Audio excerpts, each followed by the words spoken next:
J'ai été meilleur ouvrier de France en 1982. Ça représente environ 400 à 500 heures de travail, les soirs, bien entendu, et les week-ends.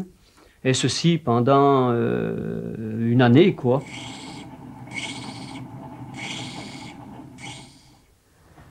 J'ai participé au concours des meilleurs ouvriers de France en 1972 et j'ai obtenu le titre de lauréat du travail. Et j'ai recommencé, et là j'ai obtenu le titre de meilleur ouvrier de France.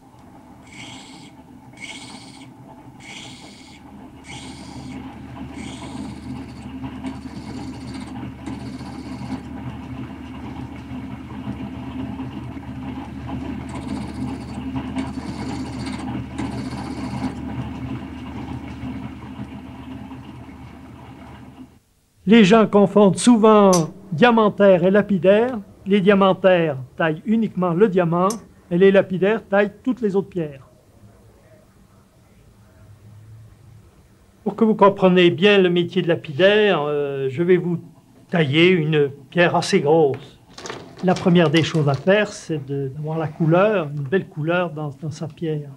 Ici, vous voyez, c'est une améthyste. Vous voyez bien la zone de couleur, là, cette zone très foncée, la zone plus claire.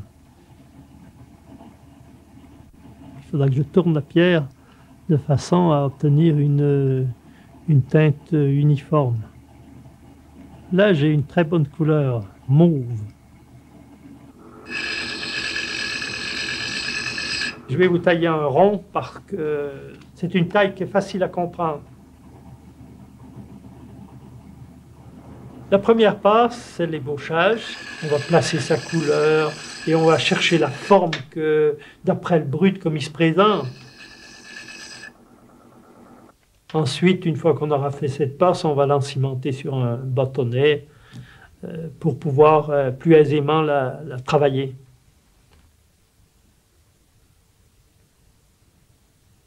Je centre la pierre là, comme il faut. Là, c'est important parce que quand je vais la calibrer, je vais retrouver chaque côté. Il faut que ma pierre soit bien équilibrée suivant mon bâton. Hein.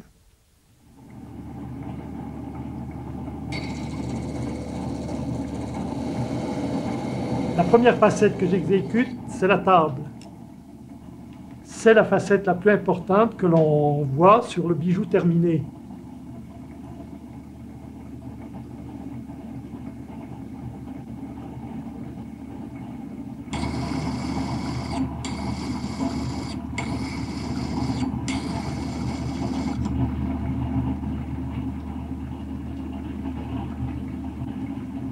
Ici, je viens d'exécuter la table avec les 8 premières facettes qu'on appelle les grands plats.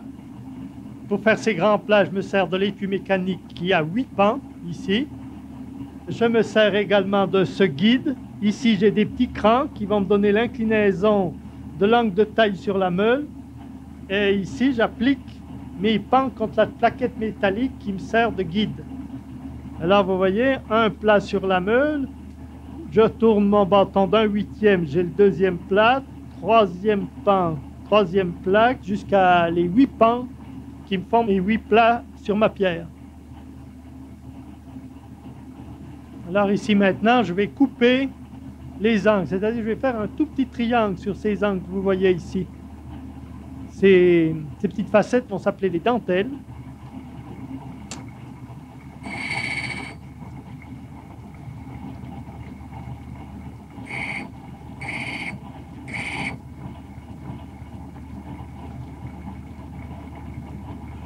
Après les 8 dentelles que je viens d'exécuter autour de la table, je vais actuellement tailler les 16 clôtures sur le pourtour de la pierre.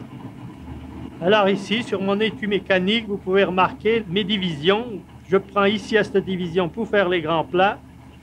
Quand je fais les dentelles, je vais ici, en plein à l'angle, vous voyez, ici. Et pour faire les clôtures, je reviens au grand plat et je fais 8 clôtures d'un côté de ce grand plat et 8 clôtures de l'autre côté.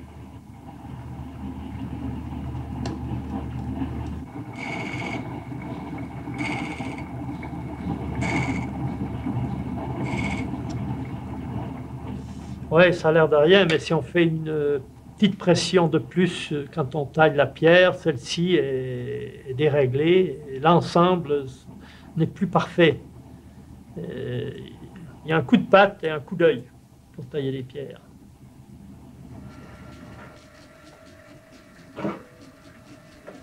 Quand on a fini de tailler les facettes, quand elles sont ternes, il faut reprendre toutes ces facettes sur la meule à polir. On appelle ça le polissage.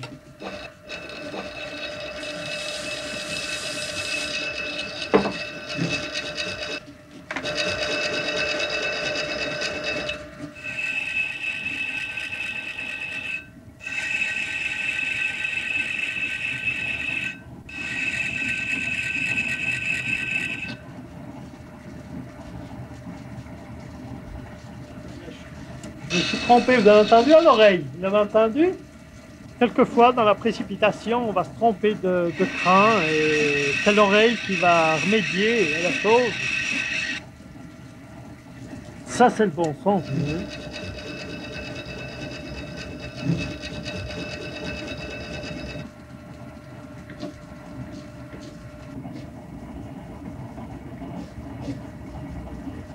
Oh, on est pas mal, hein.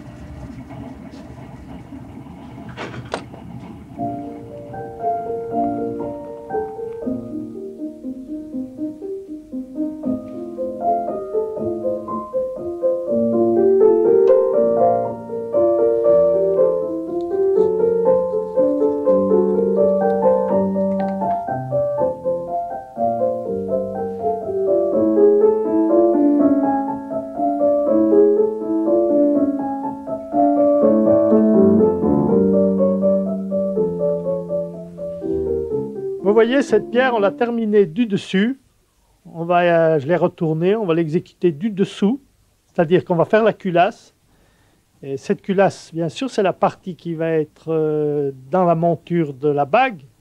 Et elle a une grosse importance parce qu'il faudra que la lumière vienne se réfléchir dans ces faces du dessous. Il faut que la pierre joue.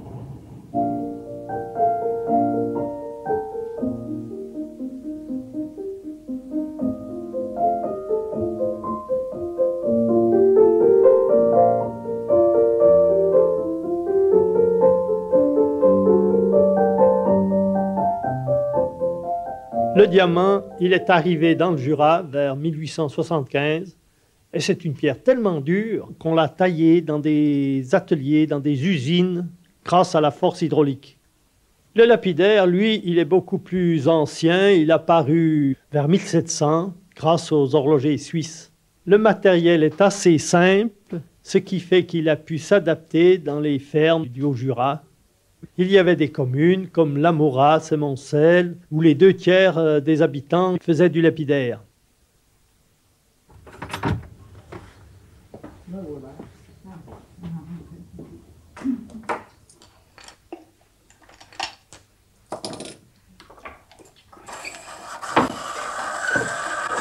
Voilà.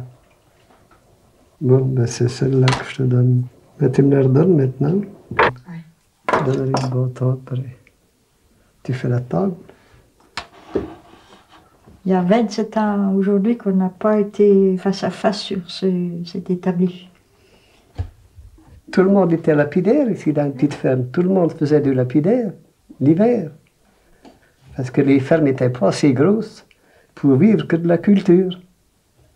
Il fallait avoir un métier à côté, de lapidaire. On travaillait pour des marchands de Saint-Claude. Ils pesaient le brut qu'ils nous donnaient.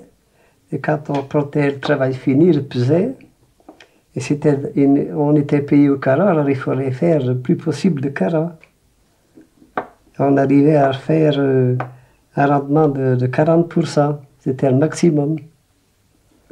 Parce que plus on avait de carat, plus on était payé. Puis après, ben, je suis allé à l'usine chez Gros Piron parce que ça gagnait plus que de travailler à domicile. Voilà. Et maintenant, ben, ils ne nous veulent plus. On est à la pré-retraite. On n'a pas pu aller jusqu'au bout.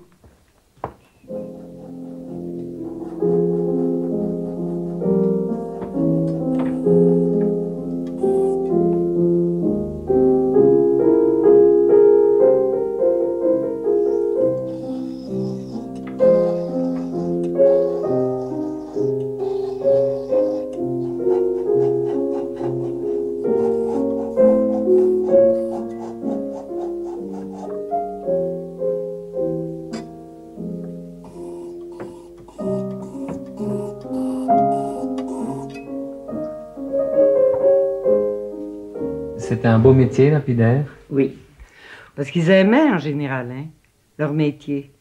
On se demande des fois, ils auraient travaillé pour rien que pour faire du lapidaire. C'était vraiment... Pour eux, c'était quelque chose. Mon père, il a fait du lapidaire et il créait ses pierres. C'est un artiste. C'était un artiste. Celui qui créait ses formes, c'était sa passion du dimanche matin, de créer quelque chose. La semaine, il travaillait, mais alors le dimanche, c'était pour lui. Et quand même, il avait vécu bien petitement, pas été à l'école et il créait n'importe quoi, vous voyez. Ça se passait tout. Il n'y avait pas besoin de... Un don? Oui, c'était un don, oui. Les ouvriers lapidaires étaient presque tous des paysans et ils gagnaient ce que les marchands lapidaires voulaient bien leur donner. C'est pour cela que vers 1919, un nommé César Mandrillon, lui-même paysan lapidaire, a créé une coopérative ouvrière. Ceux qui en faisaient partie travaillaient toujours à domicile, mais ils étaient mieux couverts et ils en partageaient les bénéfices à la fin de l'année. César Mandrillon, c'était notre grand-père. Il avait construit une maison familiale avec ses enfants, où chacun était logé, où on partageait tout. Tout. Tout le monde se servait à la pile de bois, le vin, le lait, tout. Et il y avait un vaste atelier familial où chacun travaillait et où les revenus étaient répartis. En fait, à cette période, les coopératives et les mutuelles, c'était tout un mouvement dans le Haut-Jura. À Saint-Claude, par exemple, il y avait des coopératives de diamantaires, de pipiers, de tourneurs sur bois, de lunetiers. Il y avait même des magasins, des logements et des cafés coopératifs. Aujourd'hui, la coopérative des lapidaires a pratiquement disparu, d'une part parce qu'il n'y a plus d'ouvriers à domicile, et surtout, ce que César Mandrillon n'avait peut-être pas prévu, c'est que les pierres synthétiques se taillent tout à la machine maintenant.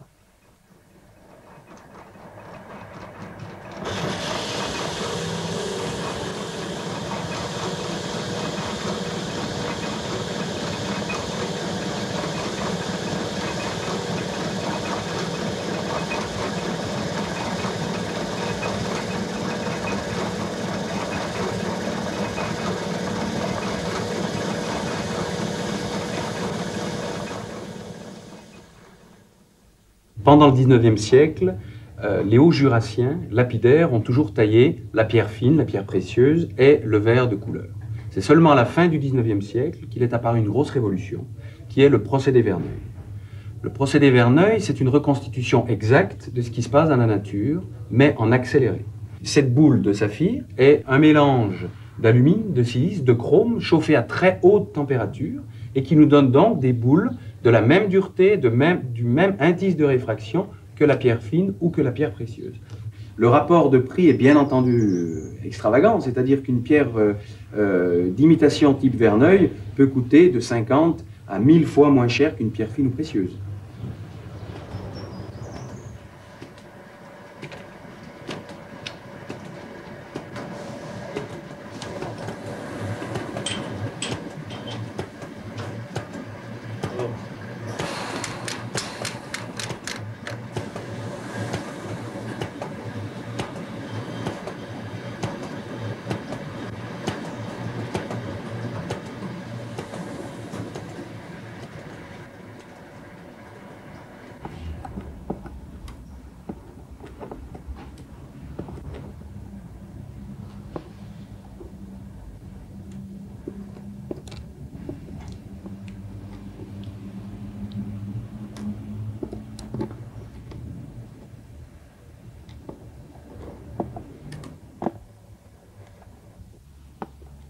Pendant une vingtaine d'années, nous avons été 4 à nous partager la demande mondiale de pierres d'imitation. Depuis les années 80, l'Asie s'est elle aussi mise sur le marché, bien qu'elle taille les pierres une à une, c'est-à-dire comme nous on pouvait le faire au début du siècle, grâce à leur coût horaire incroyablement bas, elles continuent à nous concurrencer.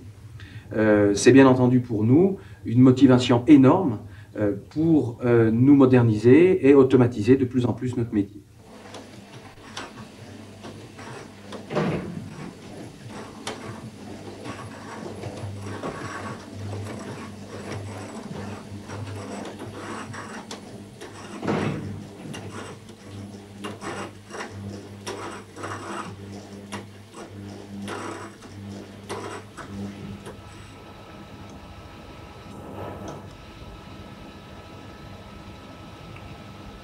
L'évolution du marché ne nous permet plus de tailler le brut dans le Jura et en Europe en général, en raison du prix 6 à 10 fois plus élevé qu'en Extrême-Orient. Et le seul créneau qui reste est de tailler des pierres précises, des pierres de couleur très homogène sur un bijou. Et on est dans une précision du centième ou 200e de millimètre, ce qui constitue une grosse difficulté. Il reste actuellement quelques dizaines de lapidaires en pierres précieuses dans le Jura. Et même à l'époque la plus faste, on peut les situer à quelques milliers, peut-être 3 ou 4 000. Et si l'on compare ces chiffres aux chiffres actuels d'Extrême-Orient, c'est incomparable étant donné qu'il y a 5 à 800 000 lapidaires peut-être en Thaïlande.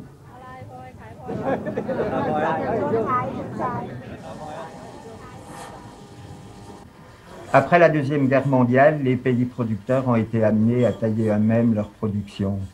Et comme la qualité de taille était insuffisante, ça donnait un travail de retaille aux lapidaires du Jura.